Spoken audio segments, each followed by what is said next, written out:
trabalho de comunicação verbal e escrita, vamos falar sobre os vícios da linguagem. Vícios da linguagem são palavras ou construções que deturpam, desvirtuam ou dificultam a manifestação do nosso pensamento. Agora vamos falar os tipos existentes dessa linguagem. Ambiguidade é a possibilidade de uma mensagem ter dois sentidos, ou seja, por exemplo, onde está a vaca da sua avó? Que vaca? A avó ou a vaca criada pela avó? A ambiguidade normalmente é indesejável na comunicação unidirecional, em particular na escrita, pois nem sempre é possível contatar o emissor da mensagem. Agora vamos para o próximo vício de linguagem, o barbarismo, que é o uso da palavra, expressão ou construção estrangeira no lugar de equivalente normal.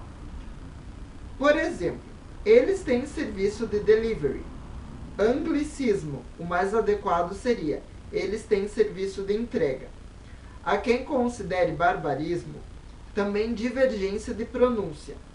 Por exemplo, as palavras tais como advogado ou eu sabo, pois seriam atitudes de estrangeiros. Agora vamos para a cacofonia, que é um som desagradável ou obsceno, formado pela união das sílabas de palavras contíguas. Ele beijou a boca dela. Como cacofonias são muitas vezes cômicas, elas são algumas vezes usadas de propósito em certas piadas, trocadilhos e pegadinhas. Mais um vício de linguagem, paradoxo vicioso.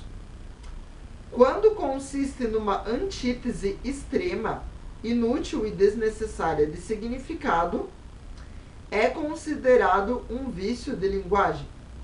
A esse tipo de paradoxo chamamos paradoxo vicioso. Um exemplo destes absurdos é: estou subindo para baixo. Pleonasmo vicioso é uma figura de linguagem quando consiste numa redundância inútil. Por exemplo, tenho certeza absoluta. Ou seja, toda certeza é absoluta. Tanto o paradoxo quanto o pleonasmo nem sempre são vícios de linguagem. Às vezes são recursos que podem ser úteis para dar ênfase à mensagem. Agora vamos para a próxima, que é o plebeísmo. Normalmente utiliza palavras de baixo calão, gírias e termos considerados informais. Vamos um exemplo crítico dessa linguagem. Tá ligado nas quebradas, meu chapa? Agora vamos para o próximo. O vício de linguagem eco. Vencer a própria rima, que ocorre quando há na frase terminações iguais ou semelhantes, provocando dissonância. O aluno repetentemente, alegremente. Agora vamos para a nossa última vício de linguagem, que é a colisão. Ou seja, é a repetição de uma mesma ou semelhante consoante em várias palavras, que é denominada aliteração. Aliteração são preciosos recursos estilísticos quando usados com a intenção de atingir um efeito literário. Por exemplo, o Papa Paulo VI pediu a paz. Agora vamos falar sobre o próximo tema, que são as figuras de linguagem ou figuras de retórica. Algumas delas são: vamos começar a falar das figuras das palavras. Ou seja, ocorrem sempre que uma palavra é usada com outro significado. Podem ser de vários tipos. Vamos à primeira. Comparação. Figura construída por meio de uma relação explícita de semelhança.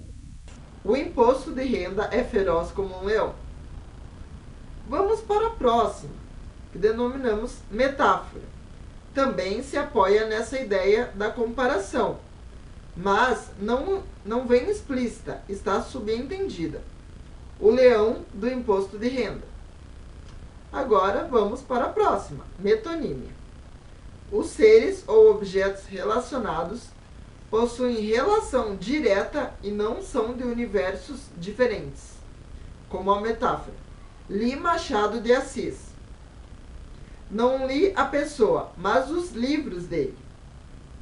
Vamos para o próximo, sinédoque. É um tipo de metonímia. Trata da parte pelo todo. Preciso da sua mão. Não da sua mão, do corpo todo. Antonomásia. Substituição do nome próprio ou comum por um título ou apelido bem conhecido. O rei do futebol é conhecido mundialmente, o Rei Pelé. Perífrase. É o rodeio de palavras que querem dizer o mesmo. Ninguém gosta de pensar em abotoar o paletó, necessariamente morrer. Eufemismo. A diferença da perífrase é que esta visa atenuar o sentido. Refere-se à morte ou a qualquer outra situação que seja um tabu. Ele partiu. Sinestesia. Baseia-se na soma de sensações percebidas por diferentes órgãos dos sentidos.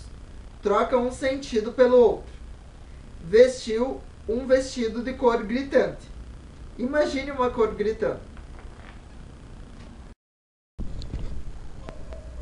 Agora vamos continuar no nosso pensamento sobre as figuras de linguagem.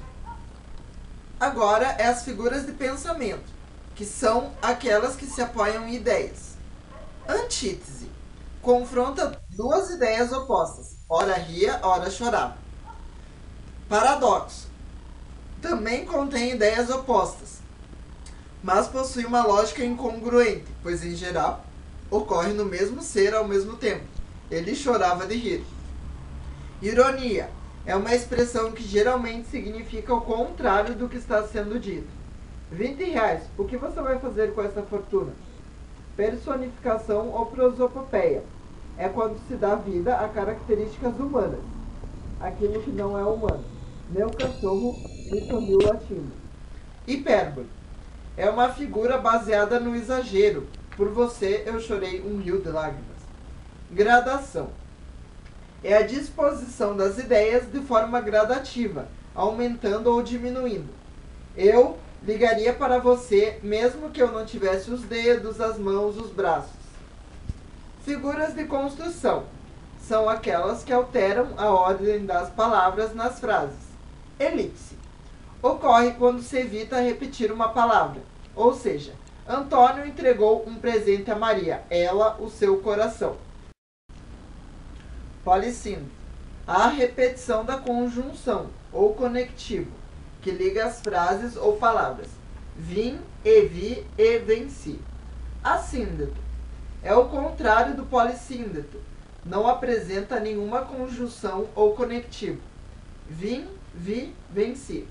Pleonasmo. É a repetição de uma informação já conhecida, apenas com o propósito de enfatizar o que se deseja. Figuras de som. Preocupam-se principalmente com a sonoridade das palavras. Anáfora. É a repetição dos termos no início das frases. Há tempo para nascer, há tempo para morrer. Aliteração. É a repetição do som consonantal. O rato roeu a roupa do rei de Roma. Onomatopeia. É uma construção cujo som se assemelha ao que se quer representar. Pedro, pedreiro, penseiro, esperando o trem, que já vem, que já vem, que já vem. Paranomase. É o encontro de duas palavras muito semelhantes quanto à forma. Pedro, pedreiro, penseiro. Espero que você tenha entendido o que são vícios e figuras de linguagem. Até a próxima!